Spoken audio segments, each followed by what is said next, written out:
Rose expliqua nerveusement à l'homme devant elle qu'elle était en bonne santé et capable d'avoir des enfants. Cependant, l'homme, d'un ton glacial, lui ordonna de retirer ses vêtements, affirmant qu'il voulait prélever ses ovules lui-même. Cet homme était Jacques, le directeur de l'hôpital. Il avait reçu un appel de Rose concernant la vente de ses ovules et avait décidé de lui donner une leçon. Submergée par le regret, Rose supplia Jacques de la laisser partir, promettant de ne plus jamais vendre ses ovules. Ce n'est qu'alors que Jacques la relâcha. Toutefois, un appel de l'hôpital obligea Rose à y retourner. Elle avait désespérément besoin d'argent pour traiter la leucémie de sa fille. Désespérée, Rose implora Jacques d'acheter n'importe quoi d'elle, même son corps. Jacques l'avertit de ne pas regretter sa décision et se pencha pour l'embrasser. Rose, tendue, n'eut pas l'occasion de se rétracter. Jacques la porta jusqu'au lit et la posséda entièrement. Dépassée par l'intensité de Jacques, Rose, dans sa nervosité, brisa son chapelet.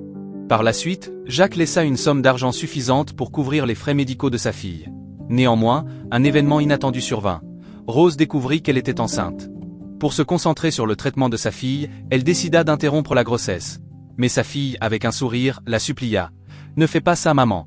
Le bébé peut rester avec toi quand je ne serai plus là. » Mère et fille s'enlacèrent, en larmes. À mesure que l'état de sa fille empirait, Rose, enceinte jusqu'au cou, fut contrainte de travailler dans un nightclub pour payer les factures médicales. Là, elle attira l'attention d'un homme lubrique. Heureusement, Jacques arriva juste à temps pour la sauver. Cependant, il crut à tort qu'elle portait l'enfant d'un autre et la réprimanda pour s'être avilie.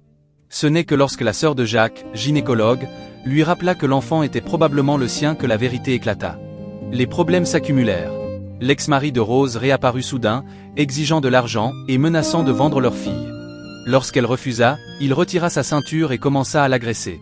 Alors que Rose était sur le point d'être emmenée de force, une flotte de voitures de luxe bloqua le passage. Jacques en sortit, pointant une arme sur la tête de l'ex-mari, et déclara avec fureur « Qui ose toucher à ma femme ?» L'ex-mari, furieux, prit leur fille en otage et exigea une rançon de 2 millions. Jacques accepta, mais insista pour se substituer à l'enfant. Une fois la fillette en sécurité, Jacques neutralisa rapidement l'ex-mari d'un coup d'épaule et l'envoya en prison. Un test ADN confirma que l'enfant dans le ventre de Rose était bien celui de Jacques. Cette nouvelle remplit Jacques d'une immense joie, lui qui n'avait jamais eu d'enfant. Ce qui choqua encore davantage tout le monde, c'est que Rose attendait des triplés. Compte tenu de son statut de future mère d'âge avancé, la mère de Jacques organisa immédiatement l'intervention des meilleurs nutritionnistes. Pendant ce temps, Jacques accéléra les démarches pour offrir à la fille de Rose le meilleur traitement possible. Le lendemain, le personnel de la maison accueillit chaleureusement Rose dans la demeure de Jacques. Elle trébucha presque, mais Jacques la rattrapa promptement. Tout juste sorti de la douche, Jacques, par sa présence, rendit Rose mal à l'aise, et ses paroles ne firent qu'accentuer sa nervosité. Il insista pour appliquer de l'huile sur son ventre, afin de prévenir les crampes utérines. À contre-cœur, Rose s'allongea et laissa Jacques masser son abdomen. Heureusement, il s'arrêta peu après, lui suggérant de continuer seul. Rose soupira de soulagement, ignorant que Jacques, lui aussi, se calmait intérieurement. Lorsqu'elle posa les pieds nus sur le sol froid, Jacques la ramena au lit, réchauffant ses pieds gelés, et lui rappelant de toujours porter des chaussures. À cet instant, Rose ressentit une sollicitude qu'elle n'avait jamais connue auparavant. La mère de Jacques n'épargna aucune dépense. Elle envoya à Rose une collection de robes haute couture. De son côté, Jacques décida d'ajouter des bijoux à sa garde-robe et l'emmena à une vente aux enchères. Lors de l'événement, Rose croisa un ancien camarade de classe qui avait toujours convoité sa beauté. En la revoyant, il déclara arrogamment son intention de la garder pour lui. Sa femme, furieuse, gifla Rose, tandis que le camarade l'accusa faussement et exigea qu'elle s'agenouille pour s'excuser. Jacques, hors de lui, réconforta Rose et lança « Attends, c'est lui qui va s'agenouiller et supplier. » Pendant la vente, Rose tenta d'enchérir sur un objet en porcelaine, mais commit une erreur. Jacques annonça publiquement qu'il achèterait tout ce que Rose désirait, quelle qu'en soit la valeur. Le camarade exigea une preuve des actifs de Jacques, mais fut réprimandé par son supérieur, qui révéla que Jacques était le patron d'une grande corporation. Le camarade fut licencié sur le champ. Jacques, tenant la main de Rose, l'encouragea à exprimer sa colère. Rose gifla la femme du camarade à 2 reprises, forçant le couple à s'agenouiller et à implorer son pardon. Pour remercier Jacques, Rose décida de cuisiner pour lui.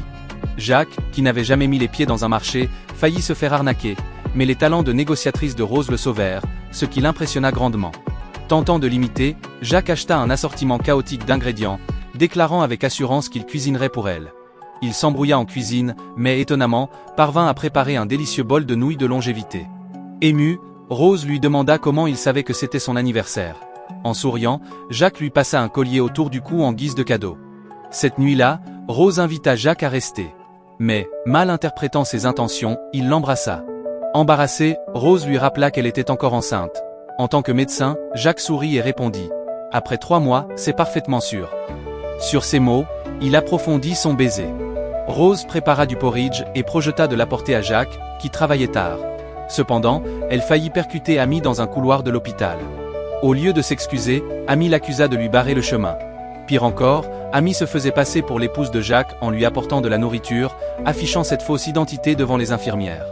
Celles-ci, désireuses de plaire à Amy, traitèrent Rose avec mépris. Restant calme, Rose démasqua les mensonges d'Amy, ce qui la mit dans une rage folle. Amy exigea alors que Rose s'agenouille pour s'excuser. À cet instant, Jacques arriva. Il écarta Amy sans hésiter et déclara publiquement que Rose était sa femme. Terrifiées, les infirmières s'agenouillèrent immédiatement pour implorer le pardon. Rose, sans pitié, les licencia sur le champ. Plus tard, Rose se remémora le sushi joliment présenté qu'Amy avait apporté et trouva soudain son porridge un peu trop simple.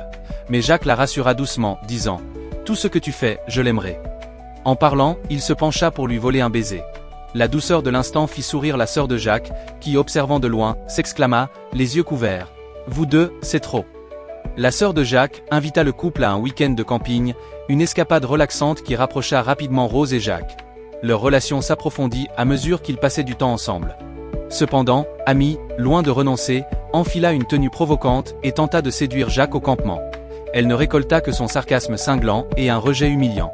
Furieuse, Amy décida de s'allier à l'ex-mari de Rose pour se venger.